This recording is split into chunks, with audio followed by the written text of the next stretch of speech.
అన్ని వర్గాలకు సీఎం చంద్రబాబు దాకా పాలనలో ఘోర వైఫల్యం, రైతులు, మహిళలు, పిల్లలు, నిరుద్యోగులకు మోసమే, సూపర్ 6 హామీలను అటకెక్కించిన రెడ్ బుక్ పాలన, కుట్రలు, అరాచకం, దాడులు, వైఫల్యాలు. ఇది బాబు సర్కార్ 100 రోజుల ట్రాక్ రికార్డ్. ఏ ఒక్క హామీని నెరవేర్చకుండా దగా చేయడమే మంచి పాలన. జగనిచ్చిన పథకాలను అడ్డుకుంటారు. ఇది మోసం కాదా బాబు అని నిలదీస్తున్న కోట్లాది ప్రజానీకం అంటూ తల్లికి వందనం కింద స్కూల్కి వెళ్ళే ప్రతి విద్యార్థికి ఏడాదికి 15,000 ఇస్తామన్నారు. కుటుంబంలో ఎంతమంది విద్యార్థులు ఉంటే అంతమందికి ఇస్తామని నమ్మబలికి చంద్రబాబు చిన్నపిల్లలు సైతం మోసం చేశారు.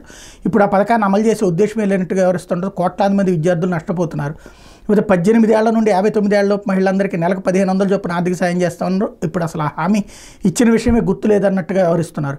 ప్రతి ఇంటికి ఉచితంగా ఏడాదికి 3 గ్యాస్ సిలిండర్లు ఇస్తామంటూ మీనమేషాలు. మహిళలకు ఆర్టీసీ బస్సులో ఉచిత ప్రయాణం హామీపై అధ్యయనాల డ్రామాతో పథకం అమలు చేయకుండా మోసగిస్తున్నారు. ప్రతి రైతుకు ఏటా 20,000 చొప్పున ఆర్థిక సహాయం చేస్తామని హామీ ఇచ్చి ఖరీఫ్ సీజన్ మొదలైన ఆర్థిక సహాయం ఊసేత్తడం లేదు. 20 లక్షల మంది యువతకు ఉపాధి లేదా నెలకు 3,000 రూపాయలు నిరుద్యోగ భృతి ఇస్తామని హామీ ఇచ్చి అమలు చేయలేదు. సూపర్ 6 హామీల పేరు వెంటనే భయం వేస్తుందంటూ చంద్రబాబు చెప్తున్నారు అన్నట్టు వార్తని హైలైట్ చేశారు. అయితే ఆవు నెయ్యి